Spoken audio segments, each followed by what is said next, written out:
Coming up on Mountain News this morning, a Commonwealth community gathered in prayer for the life of an EMT that was injured. And the Attorney General is asking a circuit court to reconsider the death penalty for Benny Lee Hodge. Dedicated to Eastern and Southern Kentucky, this is WYMT Mountain News This Morning.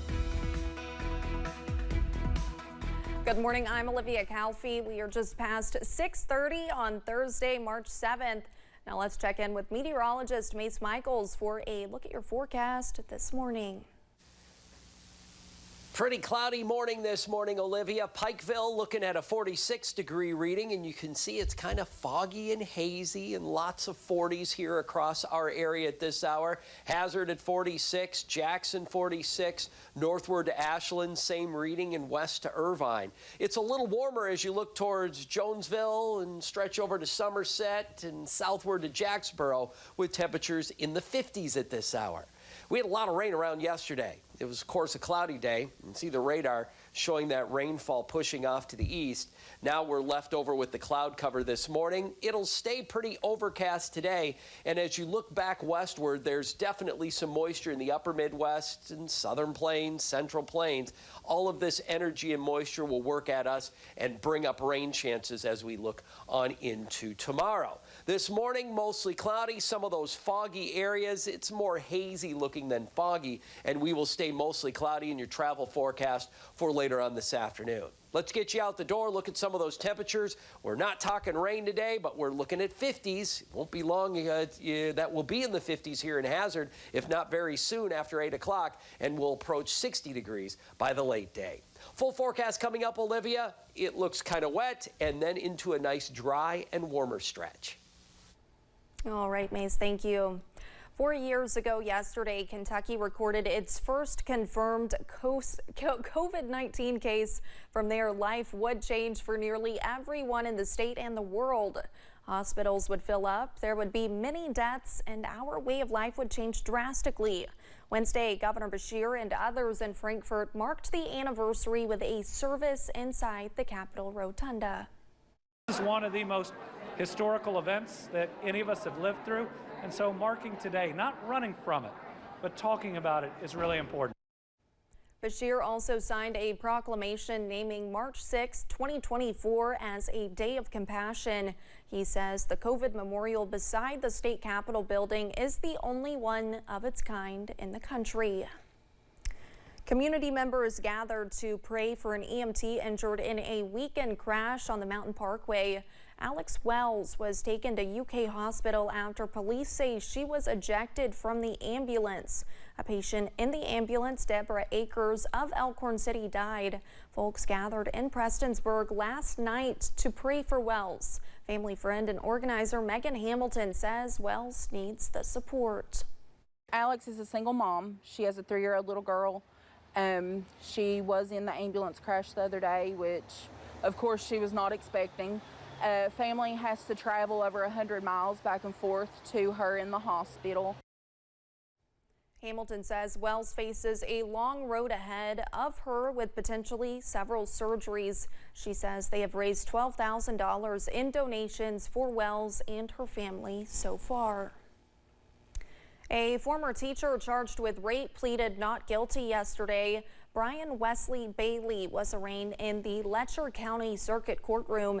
Bailey is charged with third-degree rape, 3 counts of possession of child abuse materials, and tampering with physical evidence.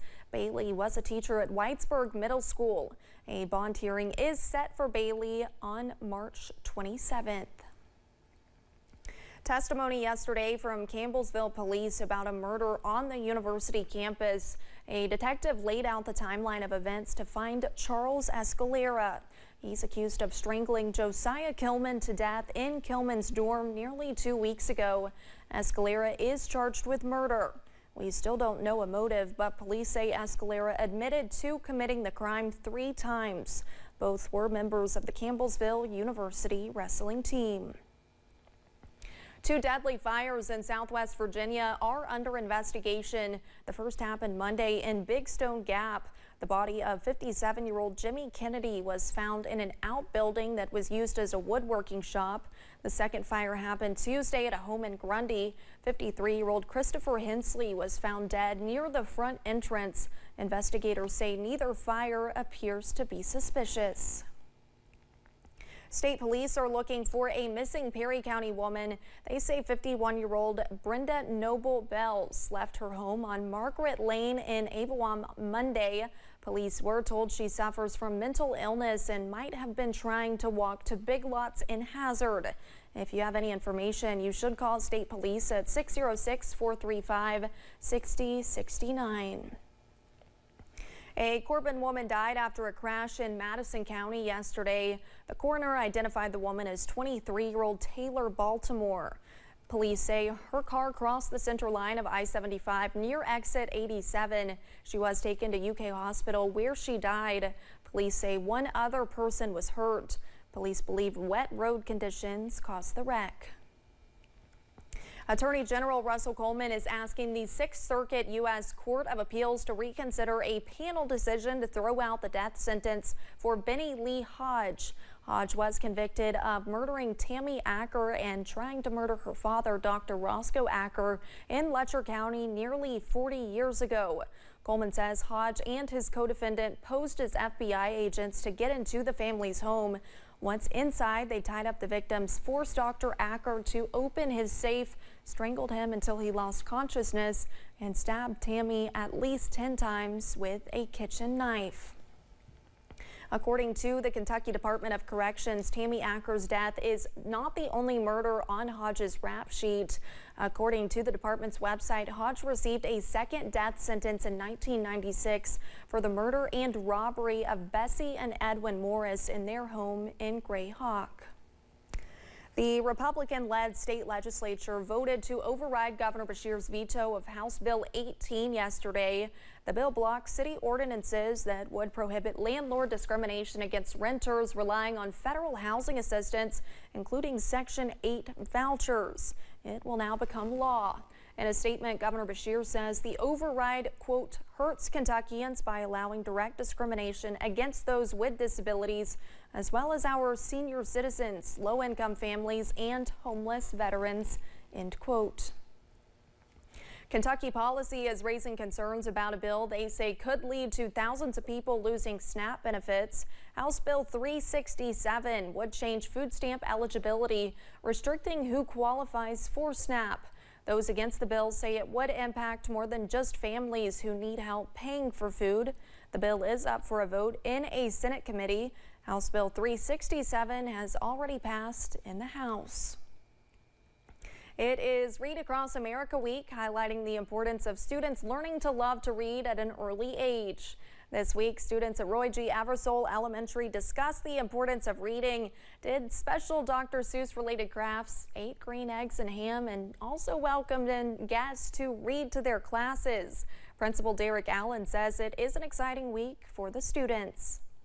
Just a fun time to really highlight the love of reading and try to instill the love of reading with our students, and just highlight how important it is and how it crosses barriers and helps you learn just all together. Read Across America Week is celebrated every year at the 1st of March. It revolves around beloved author Dr. Seuss's birthday.